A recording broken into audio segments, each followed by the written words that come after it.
हाँ जी, very good morning students. तो जैसा कि आप सभी को पता है कि अपन केमिस्ट्री की बहुत इंपॉर्टेंट जो जो सीरीज चल रही है टॉपिक्स की, उस इंपॉर्टेंट टॉपिक की सीरीज में हमने क्या पढ़ा था, केमिकल काइनेटिक्स का फर्स्ट ऑर्डर रिएक्शन। वैसे ही केमिकल काइनेटिक्स का एक बहुत इंपॉर्टेंट चैप्टर और है, उसका क्या नाम है, उसका नाम है आर्रीनियस इक्वेशन। क्या नाम है उसका? आर्रीनियस इक्वेशन। आर्रीनियस इक्वेशन के बारे में भी अपन को देखना है।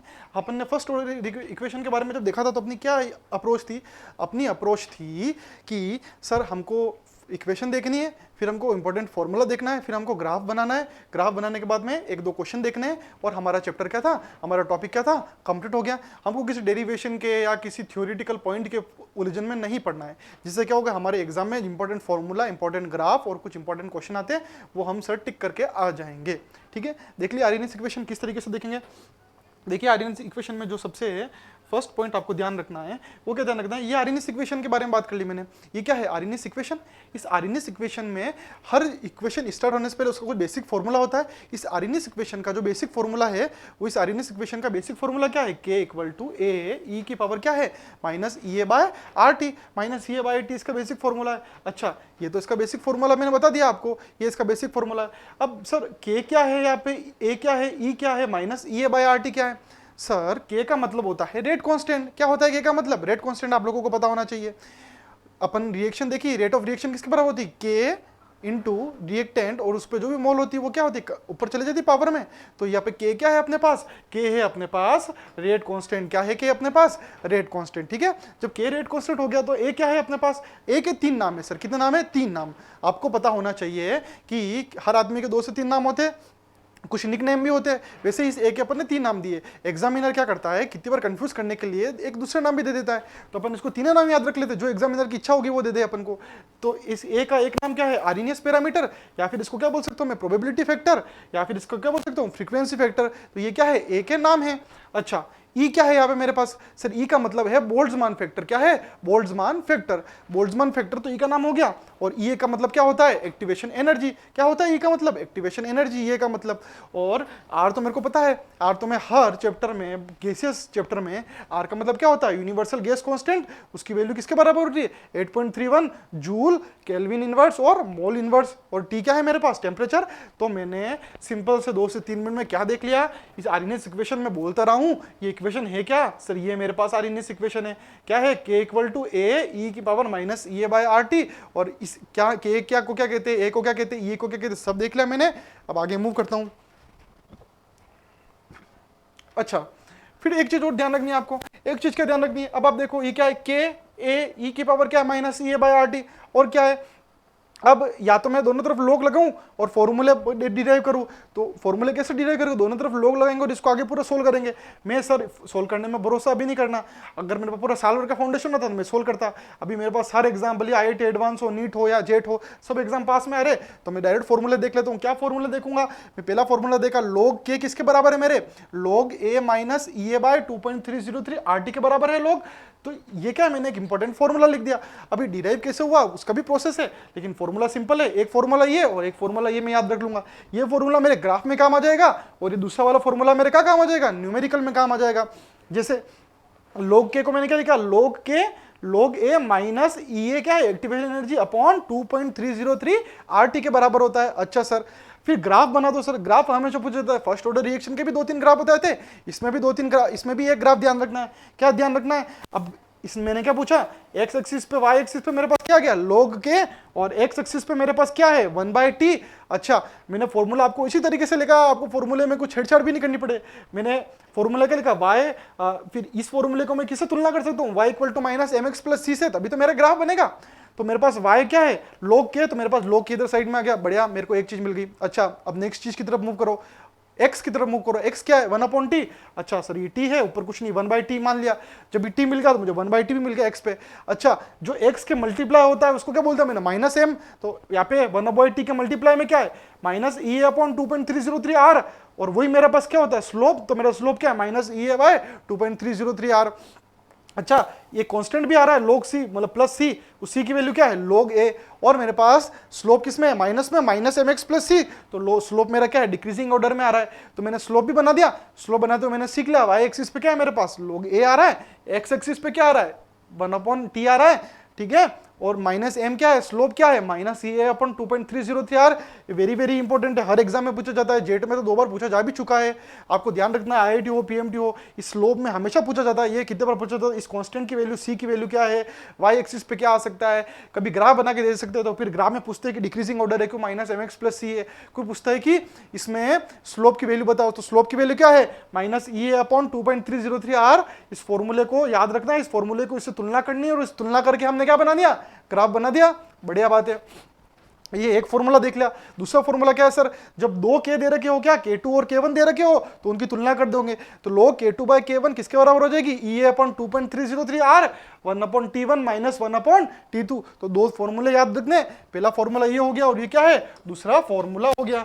ये भी क्या हो गया, दूसरा फॉर्मूला हो गया। अब नेक्स्ट की तरफ मूव करते हैं अपन, किसकी तरफ मूव करते हैं, अगले पॉइंट की तरफ मूव करते हैं। क्या अगला पॉइंट क्या समझना चाहता हूं सर, आप एक्टिवेशन एनर्जी तो बार बार वर्ड यूज करो, ये एक्टिवेशन एनर्जी होती क्या चीज है। तो एक्टिवेशन एनर्जी को किस तरीके से समझेंगे अपन कि एक्टिवेशन एनर्जी क्या चीज है। तो एक्टिवेशन एनर्जी क्या है कि मैंने मैं एक एनर्जी का ग्राफ बनाया, उसमें मेरे पास कोई रिएक्टेंट है, वो किस में बदल रहा है, प्रोडक्ट में बदल रहा है। ये चीज मैं समझ गया। अच्छा, रिएक्टेंट किस में बदल रहा है, प्रोडक्ट में बदल रहा है।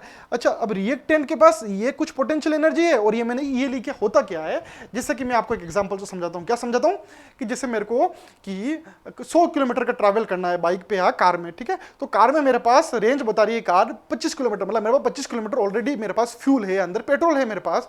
अब मुझे आगे मूव करने के लिए कितना किलोमीटर मूव करना है, 75 किलोमीटर, तो उसके अकॉर्डिंग मैं क्या करूंगा, पेट्रोल भरा दूंगा। सेम वैसे ही जो रिएक्टेंट है उसके पास खुद की भी थोड़ी सी पर्सनल एनर्जी ऑलरेडी है, उस एनर्जी को मैंने क्या नाम दे दिया, रिएक्टेंट, पोटेंशियल एनर्जी, उस रिएक्टेंट की एनर्जी को। और जो मिनिमम अमाउंट ऑफ एनर्जी जो इस एनर्जी बैरियर को क्रॉस करने के लिए रिक्वायरमेंट है, ताकि जो प्रोडक्ट जो रिएक्टेंट है वो किस में बदल सके, प्रोडक्ट में बदल सके, उस एनर्जी को मैं क्या बोलूंगा, एक्टिवेशन एनर्जी। तो एक्टिवेशन एनर्जी भाई है क्या बेसिकली, तो वो मिनिमम अमाउंट ऑफ एनर्जी जो किसी भी रिएक्टेंट को प्रोडक्ट में कन्वर्ट होने के लिए क्या होती है, आवश्यक होती है, उसको क्या बोलते हैं, एक्टिवेशन एनर्जी बोलते हैं। तो मेरे पास पोटेंशियल एनर्जी क्या है, वो एनर्जी जो रिएक्टेंट के पास रिजर्व पड़ी है, और एक्टिवेशन एनर्जी क्या है, उतनी एनर्जी जो रिएक्टेंट को प्रोडक्ट में बदलने के लिए क्या है, रिक्वायरमेंट है। ये मेरे पास पोटेंशियल एनर्जी है, और ये क्या है, एक्टिवेशन एनर्जी जो रिएक्टेंट को प्रोडक्ट में बदलने के लिए क्या है, आवश्यक है। ये क्या प्रोडक्ट में बदल गया, ये क्या प्रोडक्ट की भी क्या है, कुछ पोटेंशियल एनर्जी होगी मेरे पास। अच्छा, ये चीज समझ ली। तो ये तो मैंने समझ लिया सर, पोटेंशियल एनर्जी और एक्टिवेशन एनर्जी।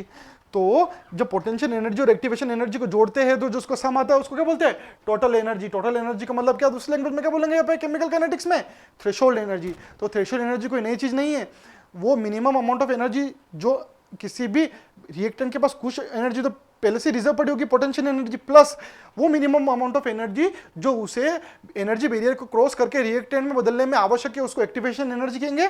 और उन दोनों का जो जोड़ देंगे तो अपने पास क्या बन जाएगा, थ्रेशोल्ड एनर्जी। तो थ्रेशोल्ड एनर्जी भी अपन समझ गए। फिर अपन आ जाते हैं एक्सोथर्मिक और एंडोथर्मिक। अब सर ये एक्सोथर्मिक क्या है, ये एंडोथर्मिक क्या है, उसको भी बड़े अच्छे से स्मार्ट तरीके से देख लेते हैं। एक्सोथर्मिक रिएक्शन क्या है, मैंने आपको क्या बताया था, जैसे ये मेरे पास रिएक्टेंट है, क्या है मेरे पास, रिएक्टेंट। आपको और अच्छे से बता देता हूं,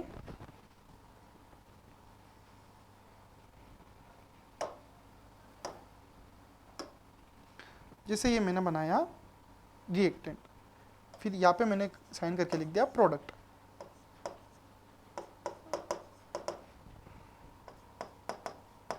क्या बताया मैंने अभी आपको, जो थोड़ी देर पहले समझाया वही चीज अपन वापस एक्सप्लेन कर रहे हैं। क्या एक्सप्लेन कर रहे हैं, एक्सोथर्मिक रिएक्शन किस तरीके से बोलेंगे, मेरे पास ये रिएक्शन है, क्या है, ये रिएक्शन है, इस रिएक्शन में ये क्या रिएक्टेंट है, और ये क्या बन रहा है, प्रोडक्ट बन रहा है।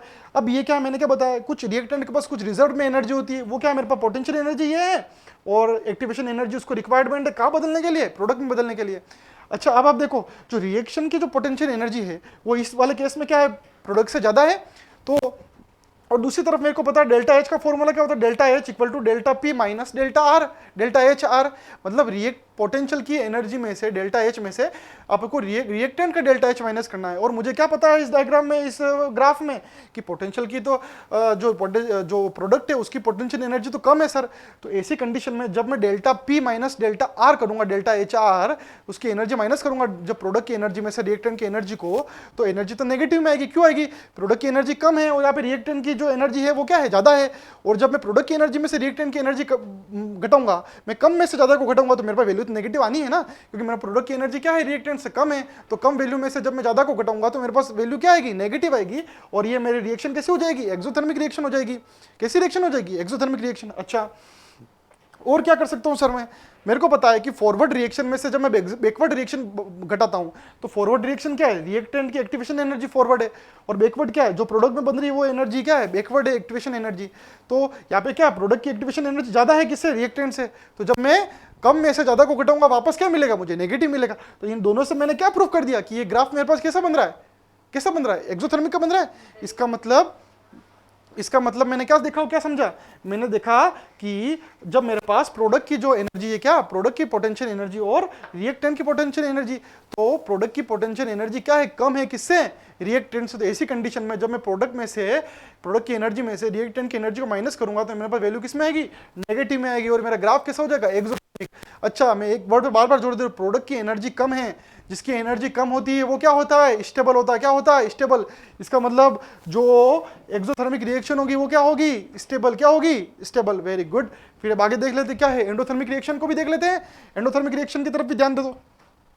एंडोथर्मिक रिएक्शन क्या बोलती है, देख लो। अभी तो एक्सोथर्मिक में क्या था, प्रोडक्ट की एनर्जी कम है किससे, रिएक्टेंट से, तो अपन माइनस कर रहे थे, कम में से ज्यादा को क्या रहा था, नेगेटिव। इधर प्रोडक्ट की एनर्जी, पोटेंशियल एनर्जी ज्यादा है किससे, रिएक्टेंट से। तो जब मैं प्रोडक्ट में से रिएक्टेंट को माइनस करूंगा, प्रोडक्ट क्या है, ज्यादा एनर्जी का है, और रिएक्टेंट क्या, कम का है, तो मेरे पास वैल्यू क्या आ जाएगी, पॉजिटिव हो जाएगी। तो यहाँ पे कोई दिक्कत नहीं है, तो मेरे पास क्या हो जाएगा, ये एंडोथर्मिक रिएक्शन। क्या हो जाएगी, एंडोथर्मिक रिएक्शन। समझ गए। एक्सोथर्मिक में पोटेंशियल की जो प्रोडक्ट है उसकी पोटेंशियल एनर्जी कम है, रिएक्टेंट की पोटेंशियल एनर्जी ज्यादा है। इस वजह से क्या होता है, तो उन दोनों को माइनस करते हैं, प्रोडक्ट की पोटेंशियल एनर्जी को रिएक्टेंट में से, तो नेगेटिव में वैल्यू होती है, क्योंकि ऑब्वियसली बात है, जब प्रोडक्ट की पोटेंशियल एनर्जी कम है तो उसको रिएक्टेंट में से माइनस करोगे तो वैल्यू किस में, नेगेटिव में ही आएगी। तो क्या, कौन सा ग्राफ था, एक्सोथर्मिक। और दूसरी तरफ मैंने क्या बोला कि जब मैं प्रोडक्ट की एनर्जी ज्यादा है, पोटेंशियल एनर्जी किससे, रिएक्टेंट से, और जब मैं इसको माइनस करूंगा तो मेरे पास वैल्यू किस में आएगी, पॉजिटिव, और मेरे पास ग्राफ कौन सा होगा, एंडोथर्मिक ग्राफ हो जाएगा। तो एंडोथर्मिक, एक्सोथर्मिक समझ गए। एक कंसेप्ट और क्या ध्यान रखना है आपको, एक्टिवेशन एनर्जी क्या है, वो मिनिमम अमाउंट ऑफ एनर्जी जो किसी भी रिएक्टेंट मॉलिक्यूल को प्रोडक्ट में कन्वर्ट होने के लिए आवश्यक है। तो जब मैं बोलता हूं मेरे पास एक्टिवेशन एनर्जी क्या है, कम है, तो मैं क्या बोलना चाह रहा हूं, मैं बोलना चाह रहा हूं कि उसको, रिएक्टेंट को कम एनर्जी रिक्वायरमेंट है प्रोडक्ट बदलने में।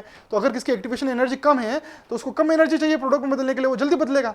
इसका मतलब अगर मैं बोलता हूं किसी रिएक्शन की एक्टिवेशन एनर्जी कम है, इसका मतलब वो रिएक्शन फास्ट है ना, और किसी रिएक्शन की एक्टिवेशन एनर्जी ज्यादा है, मतलब उसको ज्यादा एनर्जी चाहिए रिएक्टेंट को प्रोडक्ट में बदलने के लिए, इसका मतलब रिएक्शन कैसी हो जाएगी, स्लो हो जाएगी, उसको टाइम लगेगा प्रोडक्ट में बदलने के लिए। तो देख लिया आपने, क्या देख लिया आपने, क्या देख लिया आपने, एनर्जी देख ली, एक्टिवेशन एनर्जी किसे बोलते हैं, थ्रेशोल्ड किसे बोलते हैं, और एक्सोथर्मिक और एंडोथर्मिक का कंसेप्ट भी हमने समझ लिया। Very very very important.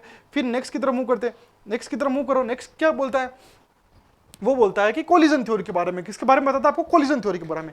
Very very very important.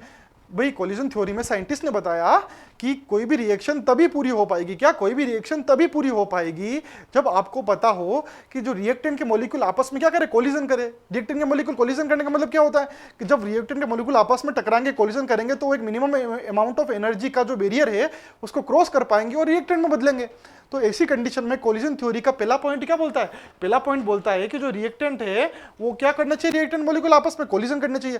फिर सर इन्होंने बताया, सर सिर्फ कोलिजन से काम नहीं चलेगा, कोलिजन के बाद क्या करेंगे रिएक्टेंट के मॉलिक्यूल, इफेक्टिव कोलिजन होना चाहिए। कौन सा कोलिजन, इफेक्टिव। मैं इस वर्ड पे बार बार ध्यान दे रहा हूं, क्या वर्ड ध्यान दे रहा हूं, इफेक्टिव कोलिजन। इफेक्टिव कोलिजन क्या चीज है सर, इफेक्टिव कोलिजन का मतलब है मिनिमम अमाउंट ऑफ एनर्जी तो उनको रिक्वायरमेंट है ही है, साथ में उनकी डायरेक्शन भी प्रॉपर होनी चाहिए। डायरेक्शन कैसे प्रॉपर होनी चाहिए, जैसे मैंने यहाँ पे केमिकल रिएक्शन लिखी है, ये कार्बन है, ये दो हाइड्रोजन उससे जुड़े हुए हैं, और क्या है, ये ब्रोमीन है, क्या है, ये ब्रोमीन जुड़ा हुआ है। अब मैं बोल रहा हूँ कि जब ये OH, क्या, जब ये OH इस पर अटैक करेगा तो इस साइड से जब अटैक करेगा, किस साइड से, इस साइड से, तो इस साइड तो Br जुड़ा हुआ है, तो ये अटैक प्रॉपर कर नहीं पाएगा और जुड़ेगा नहीं, तो ये रिएक्शन पहले वाले रास्ते से तो रिएक्शन पूरी हो ही नहीं सकती। फिर क्या करेगा OH, फिर पीछे वाले रास्ते से जाके इससे जुड़ जाएगा, यहाँ पे तो कोई दूसरा ग्रुप जुड़ा हुआ ही नहीं है, तो उस पर कोई भी बैरियर आएगा नहीं, तो इसके किस डायरेक्शन में जुड़ के, पीछे वाले डायरेक्शन में जाके जुड़ जाएगा और रिएक्शन क्या हो जाएगी, पूरी हो जाएगी। तो आपने देखा डायरेक्शन कितनी इंपॉर्टेंट है। जब वो OH ग्रुप इस डायरेक्शन से आके जुड़ना चाहा, क्योंकि यहाँ पे Br ऑलरेडी जुड़ा हुआ है, ऐसी कंडीशन में तो OH जुड़ नहीं सकता इस जगह पे, तो रिएक्शन पूरी हो पाएगी क्या, नहीं। अगर रिएक्शन पीछे से जाके अटैच होती है तो OH ग्रुप अटैच होता है तो रिएक्शन पूरी हो पाएगी। इसका मतलब प्रॉपर डायरेक्शन का होना भी जरूरी है। तो मैं क्या वर्ड यूज कर रहा हूं, इफेक्टिव कोलिजन। क्या वर्ड यूज किया मैंने, इफेक्टिव कोलिजन का वर्ड यूज किया मैंने। अब देखो अब मैंने बताया कि जो ये रिएक्टेंट है और ये क्या है, प्रोडक्ट है, क्या है ये मेरा रिएक्टेंट और ये मेरा क्या है, प्रोडक्ट। अब मैंने बताया कि rate of reaction dx by dt क्या है, रेट ऑफ रिएक्शन किसके बराबर होती है, इफेक्टिव कोलिजन की फ्रीक्वेंसी या फ्रैक्शन और टोटल नंबर ऑफ कोलिजन। मतलब कि जो रेट ऑफ रिएक्शन है वो किसके बराबर होगी, जितने टोटल नंबर कोलिजन है इनटू जितने इफेक्टिव कोलिजन हुए हैं उसको मल्टीप्लाई करेंगे। इफेक्टिव कोलिजन कितने हुए हैं, एफ का मतलब कितना होगा, ई की power minus E A bye R T. तो इस फॉर्मूले को मेरे को क्या लास्ट में याद किया मैंने, dx बाई dt मेरा किसके बराबर हो जाएगा, पी क्या है मेरे पास, प्रोबेबिलिटी फैक्टर। क्या है, प्रोबेबिलिटी फैक्टर। पी क्या है मेरे पास, प्रोबेबिलिटी फैक्टर। और ये किसके बराबर है, z मतलब टोटल नंबर ऑफ कोलिजन, और E क्या है मेरे पास, लिखा है z मैंने टोटल नंबर ऑफ कोलिजन, और E क्या है मेरे पास, f क्या है, f बराबर E है, और E माइनस ई बाय आर टी क्या है, इफेक्टिव नंबर ऑफ कोलिजन। कि सर जितने टोटल नंबर ऑफ कोलिजन है उसको मैंने किससे, इफेक्टिव नंबर ऑफ कोलिजन से, मतलब E की पावर माइनस ई बाय आर टी से मल्टीप्लाई कर लिया, तो मैं dx बाई dt यानी रेट ऑफ रिएक्शन भी पता कर पाऊंगा। ये बड़े एग्जाम में आपको पूछे जाते हैं, लेकिन आपको रिएक्शन और फॉर्मूला कोलिजन थ्योरी के बारे में पता होना चाहिए। हम हर चीज को डिटेल में पढ़ते हैं ताकि कोई भी कंफ्यूजन हमारे दिमाग में नहीं रहना चाहिए। अब क्या करेंगे सर, अब सर आपने थ्योरी तो सब समझा दी, अब दो फॉर्मूले भी स्टार्ट में चैप्टर में बता दिए। अब उन फॉर्मूले का सर यूज कैसे करेंगे, एक फॉर्मूले से तो अपने ग्राफ देख लिया, दूसरे फॉर्मूले का यूज करो। अब एग्जामिनर क्वेश्चन पूछता है, इस बड़े क्वेश्चन को मैंने शॉर्ट में लिख दिया, क्या लिखा कि किसी रिएक्शन की रेट, क्या लिखा, किसी रिएक्शन की रेट 3 गुना बढ़ जाती है। क्यों बढ़ जाती है सर, जब मैं उसका टाइम क्या करता हूँ 50 डिग्री से क्या करता हूँ 100 डिग्री पे ले जाता हूँ, क्या करता हूँ 50 डिग्री से 100 डिग्री पे कर लेता हूँ उसका टाइम। तो आप बताओ उसकी रिएक्शन की एक्टिवेशन एनर्जी क्या, एक्टिवेशन एनर्जी क्या होगी, एक्टिवेशन एनर्जी क्या होगी, ये क्वेश्चन मैंने आपसे पूछा है। क्या क्या समझाना चाह रहा हूं कि अगर किसी रिएक्शन का मैं जो टेम्परेचर है वो अगर 50 डिग्री सेंटीग्रेड से 100 डिग्री सेंटीग्रेड तक ले जाता हूं, जिसकी वजह से रिएक्शन की रेट 3 गुना बढ़ जाती है, तो अब आप बताओ उस रिएक्शन की एक्टिवेशन एनर्जी क्या है।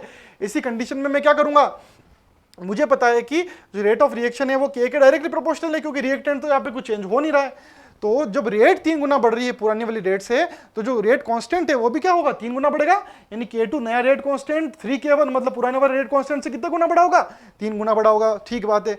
फिर मैंने आपको ये फॉर्मूला भी याद करवा दिया था, क्या log K2 बाई K1, मैंने क्या बताया था, K को तुलना करने में काम आएगा। log K2 बाई K1 किसके बराबर है, ये by 2.303 R 1 by T1 minus 1 by T2। अच्छा, log K2 बाई K1 मतलब 3K1, ये K2 किसके बराबर है 3K1 के बराबर, यहाँ पे 3K1 लिख दिया, और ये फिर ये किसके बराबर है, नीचे तो K1 लिख दिया। ठीक है, log K2 की वैल्यू किसके बराबर है 3K1 के बराबर, और नीचे क्या लिख दिया K1, K1 से K1 क्या हो गया, कट गया। अच्छा, ये तो मुझे फाइंड करना है 2.303, ठीक है बात है। आर मुझे पता है 8.314 होता है। अच्छा, एक टेम्परेचर कितना दे रखा है 50 डिग्री सेंटीग्रेड का मतलब 323 केल्विन, कितना 323 केल्विन, और 100 डिग्री का मतलब 373 केल्विन, 0 डिग्री सेंटीग्रेड 273 केल्विन के बराबर होता है, तो उसमें क्या जोड़ना है बस। ठीक है, कितना हुआ 373, तो टेम्परेचर क्या होगा 1/323 माइनस 1/373 लिख दिया। आगे सोल्व करते रहो। log 3 की वैल्यू, log की वैल्यू मैंने आपको पिछली क्लास में भी याद कराई थी, log 3 की वैल्यू कितनी हो जाएगी 0.47 लिख दिया मैंने यहाँ पे, भाई सही बात है।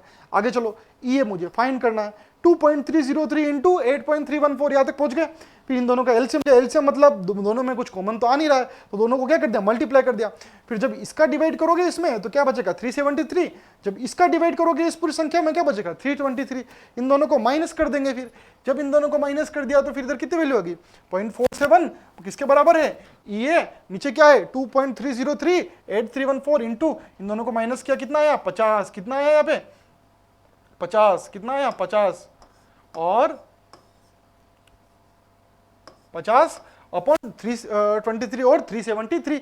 जब इसको सोल्व करूंगा मैं तो ये की वैल्यू कितनी आएगी मेरे पास 22 क्या 2211 जूल, कितनी आएगी 22,011 जूल पर मोल। अब इसको मुझे किस में बदलना है किलो जूल में, किस में बदलना है किलो जूल में। तो किसी भी संख्या को मुझे किलो जूल में बदलने के लिए मुझे क्या करना पड़ेगा, उसमें 1000 से डिवाइड करना पड़ेगा, मतलब 1 2 3 संख्याओं के बाद क्या लगा देना पॉइंट, 1 2 और 3 के बाद पॉइंट लगा दिया, तो मेरा आंसर क्या जाएगा 22.011 किलो जूल पर मोल क्या होगी मेरे पास एक्टिवेशन एनर्जी। तो बता दिया मैंने आपको इस फॉर्मूले का यूज किस तरीके से करना है। ठीक बात है। एक और फॉर्मूला किस पैटर्न में पूछा जाता है आपसे एक और फॉर्मूला पूछा जाता है कि सर आप बताओ कि जैसे एक क्वेश्चन पूछा गया मैंने कि एक हाइड्रोकार्बन है, क्या है, एक हाइड्रोकार्बन, उसका जो कंपोजिशन है वो इस तरीके से दे रखा है कि K equal to 4.5 into 10⁻11 into E की पावर माइनस 28,000 RT। अब बोलो मुझे, अब को एग्जामिनर मुझसे पूछता है कि सर आप आरएनएस पैरामीटर बता दो और एक्टिवेशन एनर्जी की फॉर्म में बात कर दो। फिर मैं उनको बताता हूं कि मुझे तो सर एक इक्वेशन पता है। क्या इक्वेशन पता है? K equal to A E minus E A by R T. फिर उसने मुझे ये इक्वेशन दी, तो मेरे पास यहाँ पे ई से पहले क्या है सर? ई से पहले मेरे पास 4.5 इंटू 10⁻11 है। यहाँ पे मेरे पास ई से पहले क्या है? ए है। इसका मतलब मेरा ए किसके बराबर हो गया? 4.5 इंटू 10⁻11।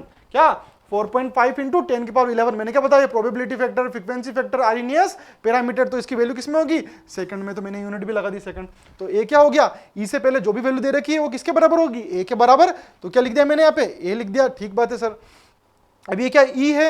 ये भी ई लिखा हुआ है। अच्छा, माइनस माइनस लगा रखा है। अब क्या लिख रखा है? ई ए बाय आर टी। क्या लिख रखा है? ई ए बाय आर टी। और इधर भी मैंने क्या लिखा? 28,000 बाय आर टी। इसका मतलब मेरे पास ये जो ई ए है वो कितनी होगी? 28,000। क्यों? मुझे तो कंपेयर करना है। ए क्या थी? ई से पहले जो वैल्यू थी ए थी, वो किसके बराबर थी? 4.5 इंटू 10⁻11। ई के ऊपर क्या था? माइनस ई है। क्या माइनस 28,000? मतलब 28,000 किसके बराबर है? Activation energy. अब मुझे क्या इसको घुमा फिरा के पूछ सकता है तो मैं दे सकता हूँ। पहला क्वेश्चन क्या पूछ सकता है? रेट इतने गुना बढ़ रही है, मतलब के इतने गुना बढ़ रहा है, उस के का वैल्यू से कंपेयर करके लो की वैल्यू फाइंड करके, लो की वैल्यू फाइंड करके ई की वैल्यू निकाल सकता हूँ। या फिर डायरेक्ट अगर इस तरीके से फॉर्मूला दे रखा हो तो ए E minus E A bye R T, जो मेरा बेसिक फॉर्मूला था, उससे तुलना कर सकता हूँ। ई से पहले जो वैल्यू होगी वो किसके बराबर होगी? आरएनएस पैरामीटर के बराबर, ए के बराबर। और ई के ऊपर जो भी वैल्यू दे रखी है, आर टी दे रखा है और 28,000 दे रखा है, वो किसके बराबर होगा? एक्टिवेशन एनर्जी के बराबर। ये तुलना करके मैं क्वेश्चन बता। क्वेश्चन सिंपल आते हैं। पहला क्वेश्चन तो पहले फॉर्मूले से जो ग्राफ आता है उसे हर एग्जाम में पूछा जाता है, वो याद रखना है। फिर K1 K2 को, जैसे ये था, इसको, ये जो इक्वेशन था इसको तुलना करके पूछा जाता है, तो आप तुलना करके K2 बाय K1 के भी बता सकते हो। तीसरा क्या पूछा जाता है? तीसरा क्वेश्चन आपसे ये पूछा जाता है कि सर आप बताओ कि ये हाइड्रोकार्बन का जो कंपोजिशन है उसको कंपेयर पूछा जाता है। कि कैसे पूछा जाता है? कि ई से पहले जो भी वैल्यू दे रखी है वो किसके बराबर होगी? ए के बराबर, क्योंकि हमने ओरिजिनल फॉर्मूले में ई से पहले क्या आया था? ए आया था। तो ए के बराबर हो जाएगी 4.5 इंटू 10⁻11। और ई के ऊपर क्या लगाया था? माइनस करके ई है, तो माइनस करके ये क्या? 28,000। तो ई है मेरे पास, एक्टिवेशन एनर्जी कितनी हो जाएगी? 28,000 हो जाएगी। तो आज की क्लास में मैंने क्या क्या देख लिया? एक्टिवेशन एनर्जी के बारे में अच्छे से समझ लिया। और क्या देखा? सबसे पहले फॉर्मूला बनाया, डेरिवेशन पे ध्यान नहीं दिया, ध्यान देना चाहिए ताकि फॉर्मूला याद हो जाए, लेकिन क्योंकि मेरे पास टाइम कम है तो मैंने दो इंपॉर्टेंट फॉर्मूले लिखे। पहले इंपॉर्टेंट फॉर्मूले से मैंने क्या बताया? मैंने पहले इंपॉर्टेंट फॉर्मूले से आपको ग्राफ याद करवा दिया। फिर क्या याद करवाया? फिर मैंने दूसरा इंपॉर्टेंट फॉर्मूला बताया। फिर मैंने आपको क्या बताया? फिर मैंने आपको बताया कि ग्राफ एक्टिवेशन एनर्जी सर होती क्या चीज़ है, एक्सोथर्मिक एंडोथर्मिक होता क्या है। उसके बाद मैंने आपको बताया कि किस तरीके से आपको चीज़ें और याद रखनी है। फिर उसके बाद अपने क्या देखा? फिर उसके बाद अपने देखा कोलिजन थ्योरी। कोलिजन किस तरीके से करते हैं, जो भी मॉलिक्यूल्स होते हैं रिएक्टेंट के, इफेक्टिव कोलिजन क्या होता है, उसका एक इंपॉर्टेंट फॉर्मूला था, वो अपन ने याद रखा। फिर लास्ट में दो क्वेश्चन देखे, log K2 by K2, log K2 by K1, EA upon 2.303 R 1 upon T2 minus 1 upon T1 का यूज करके एक फॉर्मूला को कैसे अप्लाई किया। फिर जो अपना बेसिक फॉर्मूला था ए ई की power minus E A by R T, इससे मैंने वैल्यू को क्या किया? कंपेयर कर लिया और मेरा आंसर निकाल लिया। तो एक्टिवेशन एनर्जी इतना ही खेल है सारा। और अगर ये आपको याद है तो सिर्फ 11-12 PMT बेसिक नहीं, सब मास्टर डिग्री तक के भी कॉम्पिटिशन में जो भी पूछा जाता है एक्टिवेशन एनर्जी से रिलेटेड या आरएनएस एनर्जी इक्वेशन से रिलेटेड, वो सारा आपने पढ़ लिया है। अगर आपको हमारा टॉपिक पसंद आया हो, शॉर्ट में वीडियो में आपको अच्छा कंटेंट मिल गया हो, चैनल को क्या कीजिए? लाइक कीजिए, चैनल को सब्सक्राइब कीजिए। Thank you so much.